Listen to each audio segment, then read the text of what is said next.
కి చెందిన భార్యాభర్తలు శ్రీరాములు శిరీష నిన్న రాత్రి గొడవ పడ్డారు. దీంతో ఇద్దరిని శ్రీరాములు నానమ్మ మందలించగా ఏడాది బాబుతో పాటు భార్యాభర్తలు రైలు కింద పడి ఆత్మహత్య చేసుకున్నారు. అయితే శ్రీరాములు ఇంట్లో నుంచి వెళ్లిన వెంటనే గుండెపోటుతో నానమ్మ చనిపోయింది. ఒకే కుటుంబంలో నలుగురు చనిపోవడంతో గ్రామంలో విషాద ఛాయలు అలుముకున్నాయి. ఇక ఇదే అంశానికి సంబంధించి శంకరాపురం నుంచి మరింత సమాచారం మా ప్రతినిధి సుధీర్ అందిస్తారు.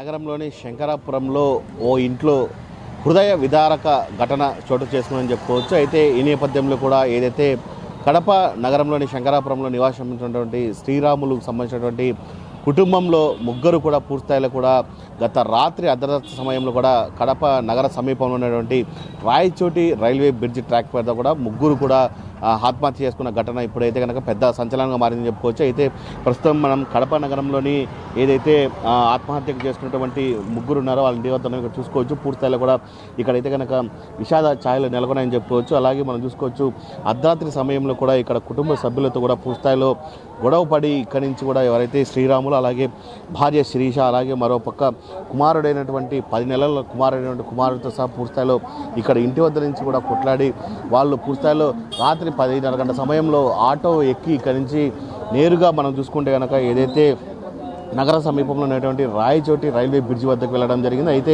అక్కడ దాదాపుగా 10:45 గూడ్స్ ట్రైన్ రావడంతో కూడా ఆ గూడ్స్ ట్రైన్ వద్దకు వెళ్ళి పూర్తిస్థాయిలో కూడా వాళ్ళందరూ కూడా ఆత్మహత్య చేసుకున్న ఘటన అయితే కనుక ఇప్పుడు పెద్ద సంచలనంగా మారిందని చెప్పుకోవచ్చు.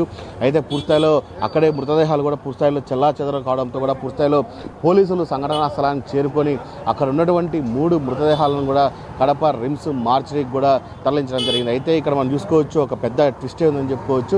అయితే నిన్న రాత్రి ఎవరైతే ఇంట్లో కొట్లాడి శ్రీరాములు వెళ్ళిన తర్వాత ఇంట్లో ఉన్నటువంటి వాళ్ళ జేజ పూర్తిస్థాయిలో కూడా వీళ్ళ ఎడలంతో కూడా పూర్తిస్థాయిలో మనస్తాపం చెంది ఆమె కూడా చనిపోయిన ఘటన అయితే ఉంది. అయితే ఒకే కుటుంబంలో మనం చూసుకుంటే కనుక ఇప్పటికే 4 చనిపోయిన పరిస్థితి అయితే ఈ ఇంట్లో ఉందని చెప్పుకోవచ్చు. అయితే ప్రస్తుతాన్ని మనం చూసుకోవచ్చు ఇంటి వద్ద అయితే కనుక పూర్తిస్థాయిలో కూడా విషాద ఛాయలు నెలకొన్నాయని చెప్పుకోవచ్చు. ఇప్పటికే ఇంటి వద్ద అయితే కనుక పెద్ద ఎత్తున కూడా బంధువులు కూడా ఇప్పటికే చేరుకున్న పరిస్థితి అయితే ఉంది. అయితే పోలీసులు కూడా ఇక్కడ రావడం జరిగింది. అసలు సంఘటనకు సంబంధించినటువంటి ఆత్మహత్య కలిగినటువంటి కారణాలు ఏంటి అనే దానిపైన కూడా పోలీసులు పూర్తిస్థాయిలో విచారించిన పరిస్థితి అవుతుంది. అయితే ఇప్పటికే మనం చూసుకోవచ్చు శ్రీరాములు కావచ్చు అలాగే భార్య శిరీష అలాగే కుమారుడు రిత్విక్ ఈ ముగ్గురికి సంబంధించినటువంటి డెడ్ బాడీలను కూడా పూర్తిస్థాయిలో కడప రిమ్స్ మార్చిలో ఉన్నాయి.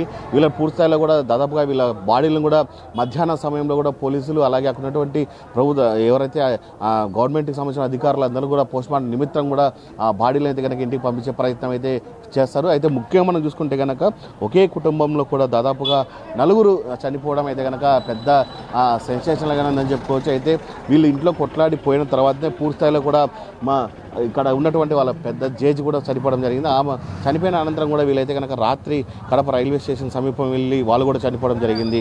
ఏదేమైనా ఈ ఘటనకు సంబంధించి పోలీసులు ఇప్పటికే కేసు నమోదు చేయడం జరిగింది. దీనిలో ఉన్నటువంటి ఏంటి అనే దానిపైన కూడా పోలీసులు అయితే లోతుగా చర్చించిన పరిస్థితి అయితే కనబడుతుందని మనం చెప్పుకోవచ్చు. Video journalist